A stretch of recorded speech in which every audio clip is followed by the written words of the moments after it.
ഇത്തരം വാർത്തകൾ കേൾക്കുമ്പോൾ മനസ്സ് മരവിക്കുന്ന അവസ്ഥയാണ്. എന്ത് ധൈര്യത്തിലാണ് നമ്മുടെ കുഞ്ഞുങ്ങളെ പുറത്തേക്ക് പറഞ്ഞുവിടാൻ കഴിയുക? ഇങ്ങനെയുള്ള അപകടങ്ങൾ വരാതിരിക്കാനും വന്നു കഴിഞ്ഞാൽ ശ്രദ്ധിക്കേണ്ടതുമായ കാര്യങ്ങളെക്കുറിച്ചും ഈ വീഡിയോയിൽ നമുക്ക് പരിശോധിക്കാം. അതുകൊണ്ട് തന്നെ വീഡിയോ മുഴുവനായും കാണാൻ ശ്രമിക്കുക. ഒരു മിഠായി വാങ്ങാൻ വേണ്ടി തൊട്ടപ്പുറത്തെ കടയിലേക്ക് പോയതായിരുന്നു ആ 5.5 വയസ്സ് മാത്രം പ്രായമുള്ള കുഞ്ഞ്. എന്നാൽ കടയിൽ പോയി മടങ്ങി വരുന്നതിനിടെ ഒരു തെരുവുനായ അവളെ കടിച്ചു കീറുകയാണുണ്ടായത്. തുടർന്ന് കുഞ്ഞിന് എല്ലാ പ്രതിരോധ കുത്തിവെപ്പുകളും നൽകിയിരുന്നു. ശേഷം കുട്ടി സുഖം പ്രാപിക്കുകയും ചെയ്തു. എന്നാൽ കഴിഞ്ഞ ദിവസങ്ങളിൽ കുട്ടിക്ക് കടുത്ത പനി അനുഭവപ്പെട്ടതോടെയാണ് കുഞ്ഞിനെ വീണ്ടും മെഡിക്കൽ കോളേജിലേക്ക് എത്തിക്കുന്നത്. തുടർന്ന് അവിടെ നടത്തിയ പരിശോധനയിലാണ് പേവിഷബാധ സ്ഥിരീകരിക്കുന്നത്.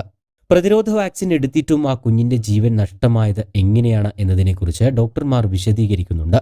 അതേസമയം കുഞ്ഞിന് IDRV വാക്സിനും ഇമ്മ്യൂണോ ഗ്ലോബിനും നൽകിയിരുന്നുവെന്ന് മെഡിക്കൽ കോളേജ് അധികൃതരും വ്യക്തമാക്കിയിട്ടുണ്ട്.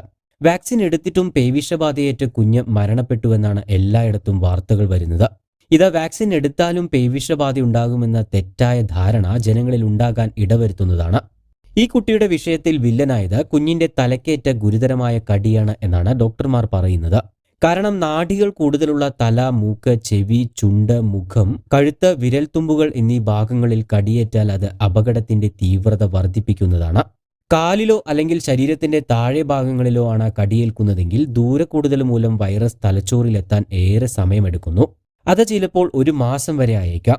എന്നാൽ പ്രതിരോധ വാക്സിൻ, ആന്റിബോഡികൾ ഇവ ശരീരത്തിൽ എത്തുന്നതിന് മുന്നേ തന്നെ വൈറസ് തലച്ചോറിലേക്ക് എത്തിയിരിക്കാനുള്ള സാധ്യതയാണ് ഇവിടെ ഉണ്ടായത് എന്നാണ് വിദഗ്ധർ ചൂണ്ടിക്കാണിക്കുന്നത്.